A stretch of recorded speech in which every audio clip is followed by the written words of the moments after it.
Hey, check out these high-rise towers that could have been put to better use over the years instead of letting them rot away. This first one is an abandoned 12-story tower. It is the former Federal Secretariat in Ikoyi.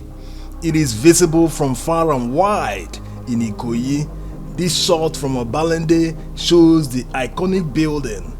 So why was it abandoned? Lagos State used to be the capital of Nigeria, and that time this building or complex, because it is expansive, it used to be a beehive of activities. It used to host the whole federal bureaucracy, civil servants and some ministries, That was until 1991 when the federal capital moved to Abuja. So ever since, this place has been abandoned. In 2003, the Bureau of Public Enterprise started a hotly contested bidding process to sell the property.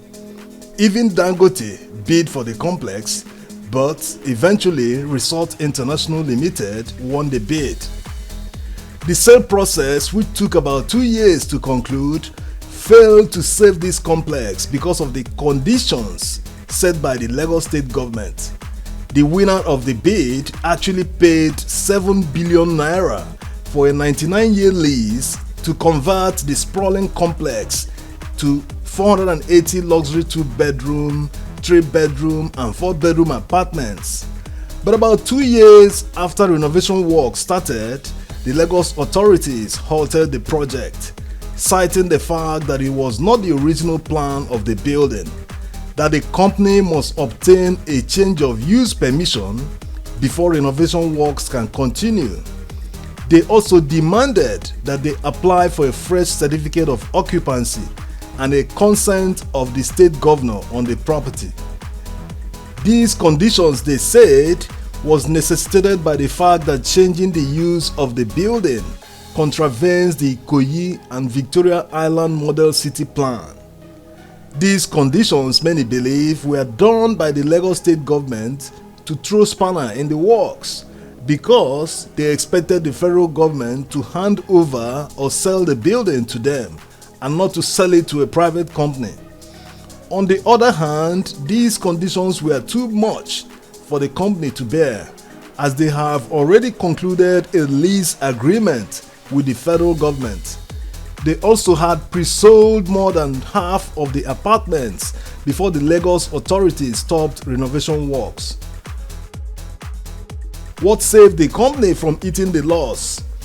Well, it was a single clause in the lease agreement with the federal government.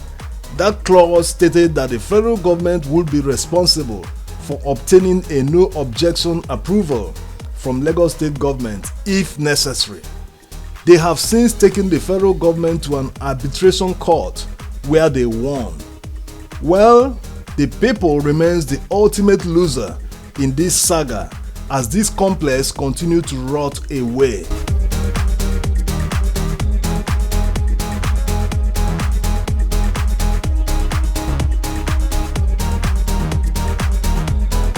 This second one is a 6-story building that has been abandoned for about 15 years. It is supposed to be an airport hotel. Imagine the revenue that would have accrued if the hotel had been functioning all these years. And there's another one nearby, the conference center. All were abandoned, including heavy construction equipment. So why was it abandoned?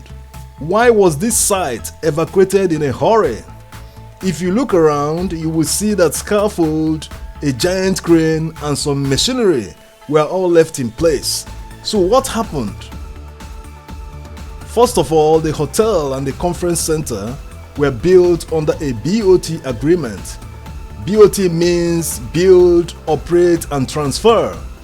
By Courtney, which is the company that built them, they are also the concession holder and operator of the local wing of the Murtala Mohammed Airport. They had an agreement with the Federal Airports Authority, FAN. The agreement meant that they would source for funds and build the hotel and the conference center, operate them and recoup their investment before the ownership returns to FAN.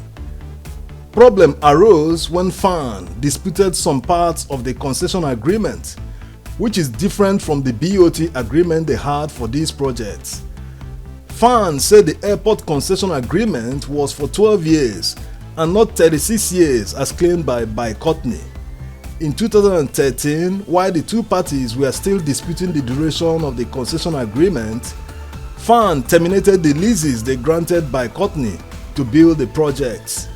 FAN said that according to the BOT agreement, the projects were supposed to be completed in 2008 and that they extended the construction period by another year. But unfortunately, Courtney could not complete the two projects, which necessitated their terminating them. On their own part, Courtney claimed that the reason they couldn't finish the projects was because FAN failed to provide the necessary guarantee that would have enabled them to secure a foreign loan to finish the project. Courtney got a court injunction restraining FAN from taking over the buildings. While the two parties are still litigating in court, these buildings continue to rot away. It is an interesting story that deserves its own video.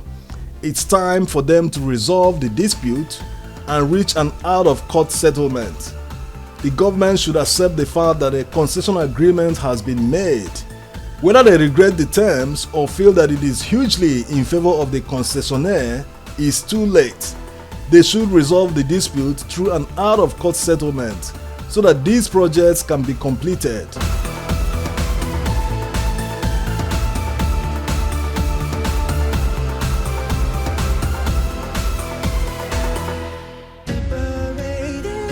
This one is an iconic high-rise tower that is visible from afar.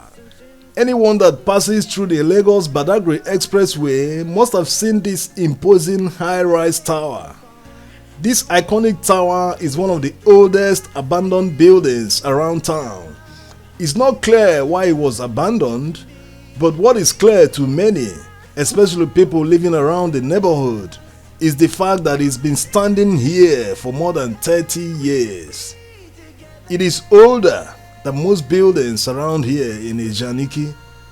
The construction of this 19-story tower was conceived to be the headquarters of the Nigerian Social Insurance Trust Fund, but the construction never finished and it has remained abandoned ever since. There is good news though. It seems they are getting ready to finish the construction because you can see a fence has gone up recently. They started fencing the massive site a few months ago. Before that, the site was a free-for-all. All sorts of activities went on here. A lot of youths use the site as a football field, as you can see. Whatever they are doing about the building, they should do it real quick.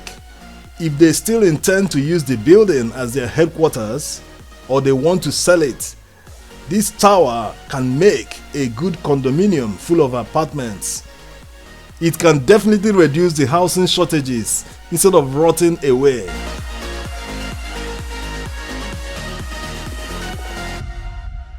Okay, wonderful people, we hope you enjoyed this video. Make sure to subscribe to our channel and enable notification. Till next time, thanks for watching.